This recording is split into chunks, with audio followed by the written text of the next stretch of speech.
Florida Republican Congressman Matt Gaetz. Thank you so much, Congressman, for joining us. Oh, great to be with you. It's single digits outside in Amherst, New Hampshire, but nice and cozy here in the diner where we've seen so many great Americans gather with anticipation and excitement for the upcoming primaries. I don't know why Joy Reid is so critical of white Christians. We should be inviting to all people. And, it seems as though she's using the wig of a white Christian while criticizing white Christians. And I think it's kind of an odd look for her. It really is an odd wig or hairdo that she uses. Kind of reminds me of like the Three Stooges, dare I say, a little Larry, Moe, and Curly there, no? Yeah, it's there is an outrage feature of left-wing media right now that isn't speaking to people's problems. Right here in this diner, Lydia, I'm talking to folks who are comparing the economy that they had under President Trump to the economy that they're living in today. And whether it's roofers or pipe fitters or people who've been airline pilots, they really believe that we can have more prosperity for our country, higher wages, and more economic opportunity for the next generation. On a Sunday morning in a diner, you get a lot of grandparents and parents and grandkids all gathered together. It's true Americana, but about right now in America. People know that here in New Hampshire's diners, and I think they're going to turn out and put up a great number for President Trump on Tuesday. I think what's the problem with a lot of these liberal elites is that they're in their big fancy buildings with the doormen and the private schools and the Ubers to and from, that they're totally out of touch with what everyday Americans are actually going through. That's why they deny just how bad the economy is, how the illegal alien invasion, how horrible it is, and even the opioid, the drug crisis, all of these crises that are spiraling out of control because they're willfully ignorant. But I am concerned because half of America actually watches those fake news outlets, and you hear them parrot those ridiculous lies and narratives. For MSNBC's host, Joe Scarborough, to go out on national TV and call President Trump a racist, a rapist, and a racist, of course, it's an outright lie. And where are the repercussions? Well, Joe Scarborough should be worried about false allegations.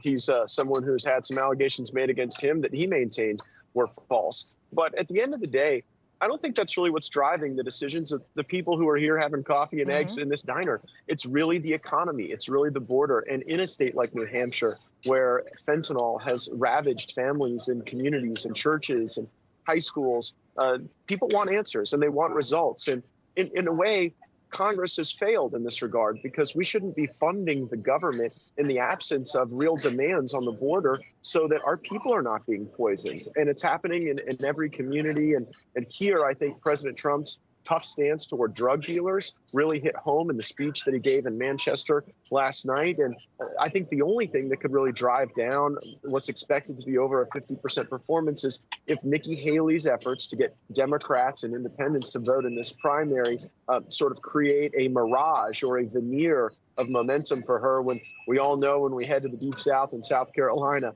that's Trump country, baby. So we've got a firewall, but we've also got a really energetic campaign here and a lot of great folks we're happy to spend time with. I saw you were at the rally last night, people taking selfies with you. The energy was palpable. People were waiting in line since noon to get in, our reporter was telling us. Also, you were recently on with our own Carl Higbie talking about voter turnout and this answer of yours. It went viral. Let's take a look at it. You had the worst conditions possible, historically challenging weather and ice, and these folks came out and voted overwhelmingly for the president. I met with a lot of those folks. This is the blue-collar realignment of the Republican Party, and what I could tell you is, like, for every Karen we lose, there's a Julio and a Jamal ready to sign up for the MAGA movement, and that bodes well for our ability to be more diverse and to be more durable as we head into not only the rest of the primary contests, but also the general election. And then, of course, the fake news media, they gobbled it all up. They called you a racist, this and that. What's your response? No one seemed to quibble with the underlying argument that we're becoming more diverse as a party. And I actually want to live in a world in which your skin color doesn't dictate your politics, but your vision for the future. And of course, not every woman is a Karen, but there kind of are some obnoxious ones of every race, of every gender, of every kind. But our movement is welcoming to all people. And, I always enjoy my chats with Carl because they always seem to go a little bit viral. Well, you always have this knack of going viral. Last question before you go. If you don't get the deal that you want or that you think this country needs, should I say, from Speaker Johnson, do you see him going the way of Speaker McCarthy? Will you do it again? Do you think it was worth it? Oh, it's definitely worth it. Look, I mean, Johnson was able to claw back more than $20 billion of the McCarthy secret corrupt side deals that no one even knew about. Johnson's also operating with a very different majority, Lydia. He's got a 1-seat majority. McCarthy had a 4-seat majority. Oddly, McCarthy himself impacted our diminution in power by just taking his marbles and going home after he was no longer the speaker. And so we've got to fight with the team we have. I think we need to fight harder, and I want a deal that demands border security. And you know what, Lydia, if we don't get a border security deal, then it's not just going to be Mike Johnson's job. It's going to be our entire majority. It's going to be all of our jobs because the American people want us to stand up and fight for something. That's what I'm trying to get the Congress to do each and every day. Absolutely. So much on the line, our national security, our safety, health, you name it. Thank you so much. Florida Congressman Matt Gaetz, thank you. And enjoy your meal there. I hope you're getting some French toast, some pancakes. I'm very jealous. I've seen someone wrap a sausage in a pancake and call it a Northeastern taco. So I'm here for it. Let's go. I'm all for it. Do you use ketchup on your eggs? Let me ask you real quick, or some hot sauce? Oh, yeah. I'm a total ketchup guy. That's it. Ketchup all the way. All right. Thank you so much. All right. All right.